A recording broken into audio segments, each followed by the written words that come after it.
எல்லாருக்கும் வணக்கம். நான் டாக்டர் கார்த்திகேயன்.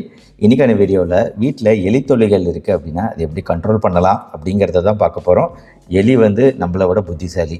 அதனால் சாதாரணமாக இப்போது இன்டர்நெட்டில் நிறைய விஷயங்கள் சொல்லப்படுது. ஹோம் ரெமெடிஸு வீட்டிலேயே செய்யக்கூடிய விஷயமா, அதாவது பூண்டு, வெங்காயம், மிளகாய், மிளகு, பெப்பர், வீட்டில் உபயோகப்படுத்தக்கூடிய அமோனியா, காஃபி தூள், பெப்பர்மெண்ட் எண்ணெய், யூக்லிப்டஸ் எண்ணெய், ஒயிட் வினகரு, சிட்ரோனோலா எண்ணெய் அப்படின்னு சொல்லிட்டு நானே ஒரு 10 விஷயங்கள் சொல்லிட்டேன். இது எதுக்குமே எலிகளை கண்ட்ரோல் பண்ணக்கூடிய சக்தி கிடையாது. ஓரளவு எலிக்கு பிடிக்காம வேணால் போகலாமே தவிர இது ஒன்றுமே எலியை பண்ண போகிறது கிடையாது. ஏன்னா எலி புத்திசாலி. இதுக்கு முன்னாடி பள்ளி வீடியோ போட்டிருந்தேன். அதில் கூட ஓரளவு நம்மளுக்கு எஃபெக்டிவாக இருக்கும் சில விஷயங்கள், ஹோம் ரெமெடி முறைகள், வீட்டில் செய்யக்கூடிய முறைகள். பட் எலிக்கிட்ட இது எதுவுமே வேலைக்காகாது. எலியை கண்ட்ரோல் பண்ணணும்னா முதல்ல ஏன் வீட்டில் எலி வருது அப்படிங்கிறத நம்ம புரிஞ்சுக்கணும். அந்த ஆதாரத்தை புரிஞ்சுக்கிட்டா தான் அதை கண்ட்ரோல் பண்ண முடியும். அது மட்டும் இல்லாமல் எலியை கண்ட்ரோல் பண்ணுறதுக்கு சானிடைசேஷன், எக்ஸ்க்ளூஷன், ட்ராப்பிங் அப்படிங்கிற 3 முறைகள் இருக்குது. அது என்னங்கிறதையும் எலிகளை கொல்ல பயன்படுத்தக்கூடிய கெமிக்கல்கள் குறித்தும் ஒரு இன்ட்ரெஸ்டிங்கான வீடியோவாக இன்னைக்கு நீங்கள் பார்க்க போகிறீங்க. Welcome to our channel doctor Karthikeyan. எலிகளில் 2 விதமான எலிகள் இருக்குது. நார்வே எலிகள், ரூஃப் எலிகள் அப்படின்னு 2 இருக்கு. பட் இதோட டெக்னிக்கல் டீட்டெயில்குள்ள நம்ம போக வேண்டாம். எலிகள் முதல்ல வீட்டுக்குள்ள ஏன் வருது அப்படின்னா, நம்பர் 1 ரீசன் வசிப்பிடம், வாழ்றதுக்கு ஒரு இடம்.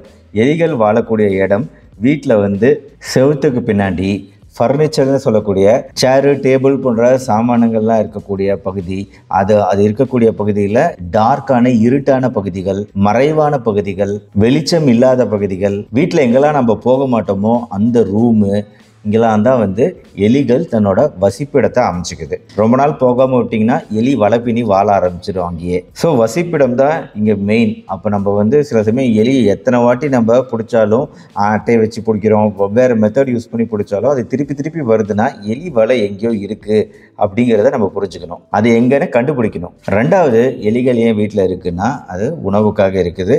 அதுவும் அது ஆம்னிவோர், எதையுமே சாப்பிடும். அதாவது நான்வெஜ்ஜு, வெஜ்ஜு, நம்மள மனுஷன் மாதிரியே அதுவுமே வெஜ்ஜு நான்வெஜ்ஜு எதுனாலும் சாப்பிட்டுடும். மீதமான உணவு பண்டங்கள், வேஸ்ட் பின்னு, வேஸ்ட்டு குப்பை கூடையில் இருக்கக்கூடிய இதெல்லாம் கலைச்சி அங்கே இருக்கிறத சாப்பிடும். சில சமயம் பல்லிகள், பூச்சிகளை கூட கொண்டு சாப்பிடக்கூடியது எலி. 3வது விஷயம் ஏன் எலிகள் வீட்டுக்குள்ளே இருக்குன்னா தண்ணீர். எலிகளால் 1 மாதம் வரைக்கும் கூட தண்ணீர் இல்லாமல் இருந்துட முடியும். ஏன்னா அது சாப்பிட்ற உணவுகள் மூலமாகவே பெரும்பாலும் அதோட உடம்புக்கு தேவையான தண்ணீரை எடுத்துக்குது உணவுகள் மூலமாகவே. அதனால் தனியாக தண்ணீர் குடிக்கணுங்கிற அவசியம் எலிகளுக்கு ஏற்படுறது கிடையாது. இன்னொன்று, இந்த வேஸ்ட் ட்ரைனேஜ் வாட்டர் சேனலில் அங்கே போய் கூட தேவைன்னா தண்ணீரும் குடிச்சுக்கும். ஸோ இந்த 3 விஷயங்களுக்காக தான் மெயினாக எலிகள் வீட்டுக்குள்ளே வருது. பொதுவாக எலிகளை பிடிக்கிறதுக்கு நம்ம அதை உணவுகள் வச்சு, அந்த எலி பிடிப்பானை வச்சு உணவுகளை அதில் வச்சு நம்ம பிடிக்கிறதுக்கு காரணம் எலிகள் பசிக்காக வருதுன்னு நினைக்கிறோம். பொதுவாக எலிகள் ரொம்ப நாள் பசி தாங்கும். அது கொஞ்சம் சாப்பிட்டாலே அதுக்கு தேவையான சத்துக்கள் கிடைச்சிடுது. பொதுவாக அது அந்த எலி பிடிப்பானுக்குள்ளே வருது அப்படின்னாலே அதுக்கு மெயினான ரீசனாக அந்த இடத்துல ஒரு வித்தியாசமாக இருக்கே, பார்க்க நல்லா இருக்கே, உள்ளே போய் பார்க்கலாமா அப்படிங்கிற இன்ட்ரெஸ்ட்டுக்காக தான் வருமே தவிர பசிக்காக வராது அப்படிங்கிறது ரிசர்ச்சர்ஸ் சொல்கிறது. எலிகளுக்கு எப்பவுமே 2 குணங்கள், கியூரியஸாகவும் இருக்கும், காஷியஸாகவும் இருக்கும். அதாவது கியூரியஸ்னால் என்ன ஏதுன்னு தெரிஞ்சுக்கிறதுல முனைப்பாகவும் இருக்கும். அதே சமயம் ஒரு முன்னெச்சரிக்கை, காஷியஸாகவும் இருக்கும், முன்னெச்சரிக்கையாகவும் இருக்கும். ஆனால் எலிகள் நம்ம வீட்டில் இருக்குங்கிறதுக்கு அறிகுறிகளாக சில விஷயங்கள் இருக்கும். எலிகள் ஏதாவது புதுசாக அதை பிடிக்கிறதுக்கு வச்சோம்னா அந்த வாசனைக்கே அது கரெக்டாக கண்டுபிடிச்சிடும். அதோட யூஸ்வல் இடத்துல வேற வாசனை வருது அப்படின்னு தெரிஞ்சிச்சுனாலே அது அந்த பக்கம் வரதை அவாய்ட் பண்ணும். அதனால எலிகளுக்கு நம்ம பிடிக்க வைக்கக்கூடிய விஷயம் வாசம் இல்லாமல் இருக்கணும். இல்லைன்னா அந்த இடத்துல என்ன வாசனை இருக்கோ அதை ஒத்த வாசனை உடைய விஷயங்களை அந்த இடத்துல வைக்கணும். இன்னொன்று, அப்படி வைக்கக்கூடிய விஷயத்த அதை சாப்பிட்டு உயிரிழந்துச்சு அப்படின்னா மற்ற எலிகளை அது கவனமாக அவாய்ட் பண்ண ஆரம்பிச்சிடும் அடுத்தடுத்து. அதனால எலிகளை பிடிக்க ஒரு ட்ராப் வைக்கிறோம் அப்படின்னா அது நல்ல எஃபெக்டிவாக இருக்கணும், சீக்கிரமாக அதை ஒர்க் பண்ணுற மாதிரி இருக்கணும், எல்லாத்தையும் ஒரே சேர பிடிக்கிற மாதிரி இருக்கணும். ஒரு சேர பிடிக்கலன்னா நம்மளால முடியாது, அது முழுமையாக நீக்க முடியாது, எலிமினேட் பண்ண முடியாது வீட்டை விட்டு. மற்ற எலிகள் உஷாராயிடுச்சுன்னா ஒன்றும் பண்ண முடியாது. எலிகள் வீட்டில் இருக்காங்கிறத எப்படி தெரிஞ்சுக்கலாம்? அதோட சவுண்டு தான் குவிக்குன்னு அந்த ஸ்குவீக்கி சவுண்டு நல்லாவே கேட்கும். அது ஓடுறது, எலிகள் ஒன்றும் மெதுவாலாம் போகாது, பள்ளி மாதிரி சவுண்டு இல்லாத விஷயம் கிடையாது. நல்லாவே அதோட சவுண்டு நம்ம கொஞ்சம் கூர்ந்து கவனித்தோம், உன்னிப்பாக கவனித்தோன்னா ஒரு ரூமில் எலி ஓடினா கூட நம்மளுக்கு கேட்கும். ஏன்னா அது பொருட்களை போய் சொரண்டும் நோண்டும் சரன்னு போகும். இந்த சவுண்ட் எல்லாமே நம்மளால கேட்க முடியும். இல்லை லைட்டாக டட்டக் டட்டக் டட்டக்குன்னு ஏதோ கடிக்கிற சவுண்டு கூட கேட்கும். பார்த்தா அது சின்ன ஏதாவது பொருளை உட்காந்து அப்படியே கடிச்சிக்கிட்டே இருக்கும். அதே மாதிரி அது போகிற இடத்துலலாம் வந்து ஒரு மாதிரி கிரீஸ் மாதிரி அது போகிற இடத்துலலாம் வந்து அந்த வழித்தடம் தெரியும். எலி ஒரு இடத்துல போயிட்டு வருது அப்படின்னா அந்த வழித்தடத்தை நம்மளால் பார்க்க முடியும்.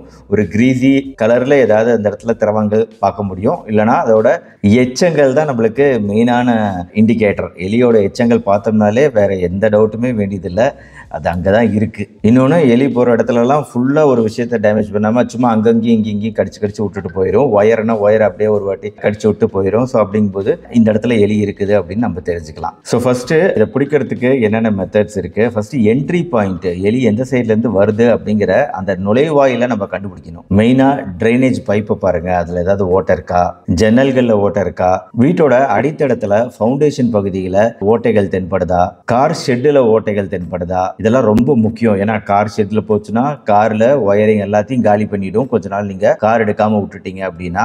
அதே மாதிரி வீட்லேயுமே அந்த நுழைவாயில் எதுங்கிறத கண்டுபிடிச்சிட்டிங்கன்னா பெட்டர். அதே மாதிரி எலக்ட்ரிக்கல் லைன்ஸ் போகுது, பிளம்பிங் லைன்ஸ் போகுது, பைப்பு போகுது, இந்த கேப்ஸ் வழியாகவும் அது உள்ளே வரதுக்கான வாய்ப்பு இருக்குது. அது எந்த இடத்துல வீட்டுக்குள்ளே என்ட்ரி ஆகுதோ அந்த பைப்ஸு ஒயர்ஸு அந்த இடத்துலையும் பாருங்கள் ஓட்டைகள் இருக்கான்னு. அதே மாதிரி ரூம்லேயுமே வந்து கட்டில்கள் ஓரத்தில் எங்கேயாவது கேப் இருக்கா, அந்த தண்ணீர் நம்ம வீட்டில் கழுவுறோன்னா அந்த தண்ணீர் வெளியே போகிறதுக்கு ஒரு அவுட்லெட் வச்சுருப்போம், அந்த அவுட்லெட் வெளியே வருதா. அப்புறம் வீட்டோட ஸ்டோரேஜ் ஏரியா எல்லாமே கம்ப்ளீட்டாக செக் பண்ணணும். எங்கெல்லாம் ஸ்டோர் ரூம் இருக்கும் அந்த ஸ்டோர் ரூமில் தான் குறிப்பாக இந்த எலிகள் இருக்கும். அதே மாதிரி கபோர்டு இருக்கிற ஏரியாவும் யூஸ் பண்ணாத கபோர்டாக இருந்துச்சுன்னா ஈஸியாக அந்த இடத்துல எலிகள் வாழ ஆரம்பிச்சிடும். இப்போ வாஷிங் மிஷின்லேருந்து பைப்பு போகும், இந்த சிங்க்ல இருந்து பைப்பு போகும். இந்த சிங்க் பைப்பு, வாஷிங் மிஷின் பைப்புலாம் போய் மெயின் ட்ரெயினுக்குள்ளே போகும்ல, அந்த மெயின் ட்ரெயினுக்குள்ளே போகிற ஏரியாக்குள்ளே இருந்து அந்த சைட்லேருந்து ட்ரெயின்லேருந்து பேக் சைடு வழியாக அப்படியே திருப்பி வீட்டுக்குள்ளே வரலாம். அந்த வாஷிங் மிஷின் லைன் போகிற அவுட்லெட் இதெல்லாம் செக் பண்ணி பாருங்க. இப்போ டிஷ் வாஷர் வச்சிருந்தோம் அப்படின்னா அதோட அவுட்லெட்டையும் செக் பண்ணி பாருங்க. இந்த அவுட்லெட் பைப்ஸ் வழியாக இது உள்ளே வரலாம், இன்லெட் ஆகலாம். மெயினாக என்ன பண்ணணும்னா இப்போ அந்த ஓட்டைகள்லாம் தென்படுதுன்னா அப்போ வந்து இந்த எலிகள் வந்து போனதுக்கான அந்த தடங்கள், வழித்தடங்கள், அந்த கிரீசி வழித்தடங்கள், எலியோட எச்சங்கள் இருக்காங்கிறத பார்த்தீங்கன்னா கண்டுபிடிச்சிடலாம். இந்த என்ட்ரி பாயிண்ட்டை சுற்றி இது இருக்குனாலே இந்த பக்கம் தான் வருதுங்கிறத கண்டுபிடிக்கலாம். ஸோ இந்த என்ட்ரி பாயிண்ட்டை அடைக்கணும் நம்ம உடனடியாக. அதை நல்ல ஒரு மெட்டல் வச்சு நல்லா ஸ்ட்ராங்கான, வெறும் ஒயிட் சிமெண்ட் எல்லாம் இங்கே ஒத்து வராது. சம்டைம்ஸ் அதையும் கூட உடச்சிட்டும், ஈஸியாக வந்துடும், தாங்காது. அந்த ஒயிட் சிமெண்ட் திருப்பி ஒரு அதிர்வுக்குள்ளாகும் போது அது உடஞ்சி போயிடுது. அதனால நல்லா ஸ்ட்ராங்காக அடைக்கணும் அந்த என்ட்ரி பாயிண்ட்டை. சிமெண்ட் பெட்டரு, சிமெண்ட்டை வச்சே அடைக்கலாம் முடிஞ்சால் அந்த இடத்துல. அதே மாதிரி அந்த இடத்த சுற்றியுமே கொஞ்சம் ஸ்ட்ராங் பண்ணிட்டா பரவாயில்ல. அந்த என்ட்ரி பாயிண்ட்டை நீங்கள் அடைச்சிட்டிங்கனாலும் சில சமயம் நாளடைவில் அந்த இடம் வீக்காகி ஓட்டையாகவும் வாய்ப்பு இருக்குது. அதுக்கு பக்கத்தில் எங்கேயாவது இருந்து திருப்பி உடச்சிக்கிட்டு உள்ளே வரவும் வாய்ப்பு இருக்குது. அப்போ அந்த என்ட்ரி பாயிண்ட்டை சுற்றி இருக்கிற ஏரியாவையும் இன்ஸ்பெக்ட் பண்ணிவிட்டு முடிஞ்சால் அந்த ஏரியா ஃபுல்லாகவே ஒரு சிமெண்டிங் பண்ணி ஒரு சிமெண்ட் கலவை பூச்சி வச்சு ஸ்ட்ராங் பண்ணிட்டோம்னா என்ட்ரி பாயிண்ட்டை தடுத்துடலாம், உள்ளே வரதை தடுத்துடலாம். அடுத்து அது எங்கே உள்ள ஒளியுதோ ஹைடிங் பிளேஸு, அது ஒளிகிற இடத்த வந்து நம்ம வந்து கண்டுபிடிச்சி அந்த இதை கபோர்டாக இருக்கலாம், சிங்க் பக்கத்தில் ஸ்டோர் ரூமு, பெட்டு, யூஸ் பண்ணாத ரூமு, கார்னர்ஸ், இந்த இடம் எல்லாமே வந்து கண்டுபிடிச்சி அந்த இடத்த எல்லாமே வந்து சேஃப் பண்ணிடணும். யூஸ் பண்ணாத ஸ்டோரேஜ் பாக்ஸ் ஃபுல்லாக திங்ஸ் வச்சுருப்பீங்க, அதை யூஸ் பண்ணாமையே வச்சுருப்பீங்க அப்படின்னா அந்த பாக்ஸுக்குள்ளே இருக்கலாம். அதே மாதிரி துணிகள் யூஸ் பண்ணாமையே குமிச்சு வச்சுருந்தீங்க அப்படின்னா அந்த துணிகள் எல்லாம் இந்த பாக்ஸ், தேவையில்லாத பாக்ஸு, துணிகள், நியூஸ் பேப்பர், புக்குகள், இதெல்லாம் பழசு ஏதாவது ஒரு கபோர்டில் இருக்குது அப்படின்னா அதெல்லாம் கண்டிப்பாக ரிமூவ் பண்ணிடணும். ஏதாவது ஸ்டோர் பண்ணி வைக்கணும்னு நினச்சிங்கன்னா டைட் ஃபிட்டிங், நல்லா டைட்டாக ஃபிட் ஆகக்கூடிய பிளாஸ்டிக் கண்டெய்னரில் பாக்ஸில் வச்சு அதை நல்லா சீல் பண்ணுற மாதிரி பாக்ஸில் வச்சு ஸ்டோர் பண்ணாதான் பெஸ்ட்டு. ஓப்பன் பாக்ஸில் வைக்கும்போது ஆட்டோமேட்டிக்காக அந்த இடத்த தன்னோட வசிப்பிடமாக மாற்றிக்கும். ஸோ எலி ஒளியறதுக்கான, எலி ஒளிந்து அந்த இடத்துல வாழ்வதற்கான சூழ்நிலையை நீங்கள் நீக்கியாகணும், உங்கள் வீட்டில் கண்டுபிடிச்சி நீக்கியாகணும். இப்போ மூணாவது ட்ராப்பு. இப்போ ட்ராப் வைக்கிறதுங்கிறது இந்த உணவு வைக்கிறத விட பெஸ்ட்டு வந்து க்ளூ ட்ராப்னு இப்போ எல்லா கடைகள்லேயும் கிடைக்குது. 25 ரூபா, 20 ரூபா, 50 ரூபா அப்படின்னு சைஸ் வாரியாக கிடைக்கும். க்ளூ ட்ராப்புங்கிறது ஒரு அட்டை, அந்த அட்டையில் கம்மு மாதிரி இருக்கும். எலி அது மேலே ஏறும்போது அதுக்கு அந்த கம்மில் போய் ஒட்டிக்குது, அதுக்கு மேலே அதால் நகர முடியாது. ஒன்ஸ் அதை நகர முடியாதுன்னா அதை எடுத்து தண்ணியில் முக்கி அதை சாகடிக்கிறது ஒரு மெத்தடு. ஏதோ ஒரு வகையில் அதை நம்ம சாகடிச்சாகணும், வேறு வழி கிடையாது. வீட்டுக்குள்ளே வந்துட்டுது அப்படிங்கிறதுனால, இன்டெலிஜென்ட் அனிமல் அப்படிங்கிறதுனால திருப்பி அதை வீட்டுக்குள்ளே வந்து பிரச்சனையை உண்டாக்கத்தான் செய்யும். ஸோ இந்த ட்ராப்பு, இந்த அட்டைகள், எலி அட்டைகள் யூஸ் பண்ணுறது ரொம்ப ஒரு எஃபெக்டிவான மெத்தடு. 2-3 நாளில் பிடிச்சிடலாம். கண்டிப்பாக எங்கெல்லாம் ஆக்டிவாக சுற்றிட்டு இருக்கோ அந்த இடத்துல கண்டிப்பாக வைங்க. விதைகள்லாம் வைக்கலாம். அது சின்ன சின்ன விதைகள், காய்ந்த விதைகள்லாம் வச்சிங்கன்னா அதை தேடி வரும், சாப்பிட வரும். ஒரு பெயிட் மாதிரி அதை அட்ராக்ட் பண்ணுறதுக்கு விதைகள் வைக்கலாம். பீனட் பட்டரு, சும்மா சின்ன சின்ன ஆப்பிள் துண்டுகள், வாழைப்பழ துண்டுகள் சின்னதாக வச்சோம்னா அதை தேடி கண்டிப்பாக எலி வரும். வீட்டை பொறுத்த வரைக்கும் பாய்சனஸ் மெத்தட்ஸ் யூஸ் பண்ணுறது அந்தளவுக்கு சேஃப் கிடையாது. இப்போ எலிக்கு கேக் வருது, அந்த கேக்கு அப்படிங்கிறது பாய்சன் தான். அதை சாப்பிட்டுச்சுன்னா அது வந்து உடனடியாக சாகாது, கொஞ்சம் தூரம் அங்கேயும் இங்கேயும் சுற்றி ஏதோ ஒரு இடத்துல செத்து கிடக்கும். அப்படிங்கிறது ஒரு பெரிய பிரச்சனை. அது ஒரு குடியிருக்கிற ஏரியாவில் அது ஒரு பெரிய தொல்லையாக தான் இருக்கும். இந்த மாதிரி நம்ம ரொடட்டிசைடுன்னு சொல்லக்கூடிய எலிகளை கொல்லக்கூடிய அந்த கேக்குகள் வாங்கி வைக்கும்போது இந்த கெமிக்கல்கள்லாம் எப்படி வேலை செய்யணும், எலியோட உடம்புல வந்து